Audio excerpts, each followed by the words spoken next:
Hi, I'm Sarah Norton, and this is the Your Beautiful Soul podcast, where I hope you will come home to healing. What exactly does it mean to heal, and why is it so important? We don't have to be perfect and be whole to be happy or to live our purpose. But when we feel weak and broken, it seems like the forward progress we're making each day doesn't even come close to matching our effort.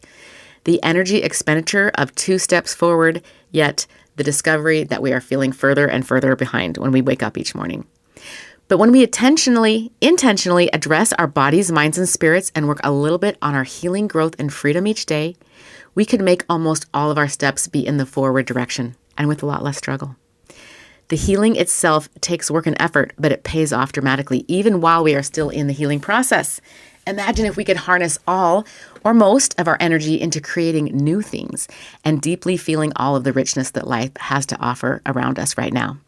I know that for me, when I'm trapped in the struggle, I feel numb, lost, and bleak. But when I connect with truth and light and make progress in my healing and my personal growth, I feel amazing, connected with nature, connected with my creator, and all of life seems brighter. This is not to say that I am perfect or don't have bad days or bad weeks. I still do. I cried in my husband's arms this morning, in fact. But it always turns around, and I mean always. I love that. And so, my friends, I am here to give you a boost, a lift, a shove even, if you need it. I want to encourage you and love you. I will be your encourager and your lover. Wait, just the first one. But I will love you. I already do. I learned a whole lot about love and healing 12 years ago when I lost my baby sister Liza to suicide. And even more tragically, I lost my baby brother Bill, who was almost 34 years old, to suicide 2 years ago today, which is why I'm wearing black.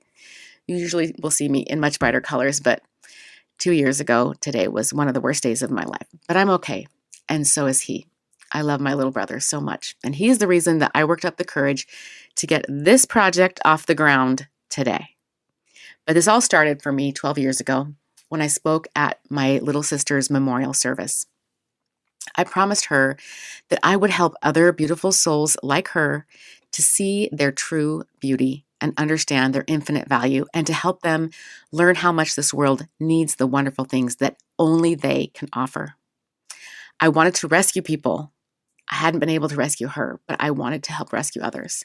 And I know that sounds a little idealistic and extreme, but exactly 2 months from the day that she died, I was able to save someone's life.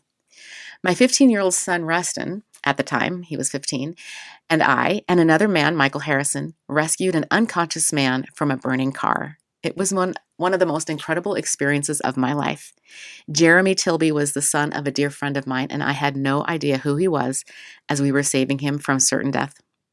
I also had no idea why he was unconscious and why his car was on fire.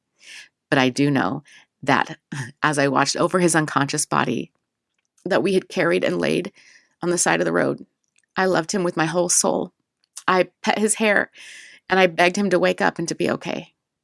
I prayed to my heart out that God would let him live, and he did.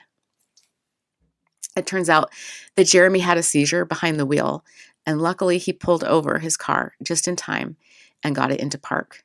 He must have floored the gas pedal and revved the engine for who knows how long during his medical emergency, which then started the engine on fire and then engulfed his whole entire car in flames moments after we pulled him out. It burned for a very long time. The police and fire were on other calls that day. But when they finally arrived, Jeremy was taken to the hospital, and I found out a few hours later that he was my dear friend's only son. I was struck with the amazement at how perfect the timing was that the 3 of us arrived at the perfect place and time to save Jeremy from the smoke and flames. How we didn't even know it when we woke up that morning. And when I was crying, missing my little sister, that God would use us that very day to save a life, and that it would heal and inspire us as well.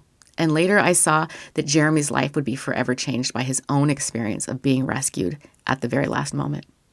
Jeremy has a beautiful story, and I hope to have him on here and share that with you too.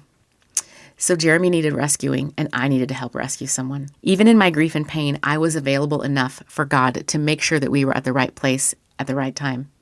My son was so fast and strong, I knew he was where he was supposed to be as well. A fire was lit under me that day to continue my rescue mission of beautiful souls. And I created my first 12-week well-rounded fitness challenge that 180 people signed up for, and many of whom finished and were immensely blessed by. And today, I still wonder who else is unconscious and in danger? Who is trapped? How can I help wake them up and free them?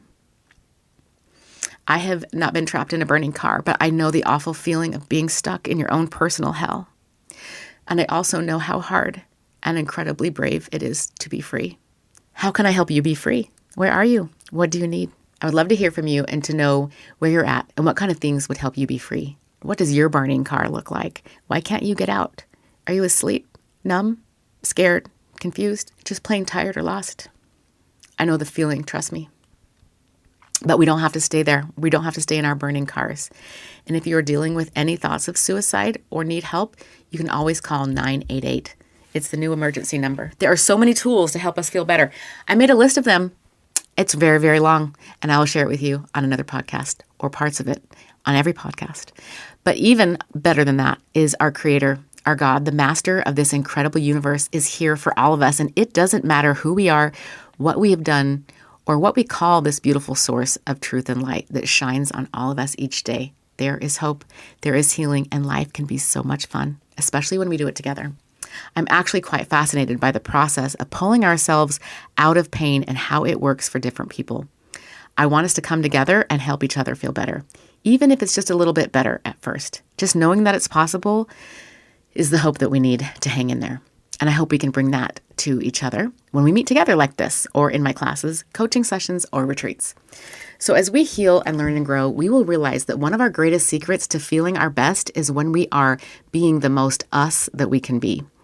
Each and every one of us has something super specifically important to add to this planet. Maybe it's big and flashy, but most likely it's small, but still massively important. And it needs to be done, and it needs to be done by you, and you will love it, even if it's hard. It will fill you with deep satisfaction, and you will get to experience being in the flow. We'll talk a lot more about that later. Doing this podcast for me is how I am being the most Sarah that I can be. I have been studying, teaching, and experimenting with these things as I do my own healing and growing for years, and I've been taking lots of notes so I can share it with you now. And I actually can't believe I'm finally here. My talents and my interests have finally come together to help me live my happiest life. What are your talents? What do you love? How can you bring those together to feel awesome and to help others feel awesome too? It's such a fun journey to discover our true selves and then to put it into action. You might not realize it, but you already have been sharpening your skills and you've been doing the things that you love doing all of your life. That's why you keep getting drawn to them, because it's part of your purpose. Maybe you already are living your purpose. Maybe, like me, you know your purpose and are trying to live it, but sometimes you get lambasted with lots of resistance. I find myself fighting major resistance when I'm doing the very most important things. It takes a lot of bravery to be authentic, real, and just put yourself out there, raw and vulnerable. So let's do this again next week. I will share some more tools, more stories, and some aha moments that I've had. And I want to hear yours too. And I will bring on other guests to share their stories of healing with you. Your assignment this week is to do some self-reflection on where you are in this process. Are you needing some major healing or just some encouragement? Do you know your purpose, or are you just working on keeping it going, but you keep getting derailed? Are you just killing it, that you just want to help gathering people to your place of love and liberty?